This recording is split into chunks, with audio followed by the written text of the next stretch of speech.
baka mismong si dating Speaker Martin Romualdez ang pumipigil na makabalik si Saldico sa Pilipinas. Ba? Paano yung teorya niyan? Sabihin parang siya mismo, wag kang bumalik. Parang gano'n? Parang gano'n. Wag ka na muna bumalik. Bakit naman kaya gagawin ni dating Speaker Martin? Para daw walang masabing kung ano man. Kasi kung matatawag si Saldi, di makapagpapaliwanag siya. Hindi naman siguro magtuturuyo kung ano man. Ewan natin. Pero bakit ganon?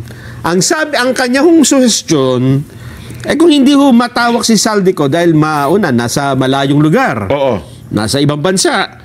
Ba't hindi nyo ipatawag yung maraming mga congressman na bumubuo doon sa paggawa ng budget noong 2025 at noong mga nakaraan pa? Yung BICAM. Yung BICAM, kasi dalawa yan BICAM ng Senado, yung tagdan, yung contingent ng Kamara. Yes, At saka yung mismong mga malalapit, laging kasama ni Saldico. Diba? Kasi imposible naman siguro na... Hindi ko kasi alam ang komposisyon niya. Parang 12 ata sa Senado, 12 rin sa sa Kamara. Hindi, pinangalanan ni Magalong Meron na ba sa mga It doesn't necessary na kabilang ka dun sa representative ng Kamara at saka ng Senado.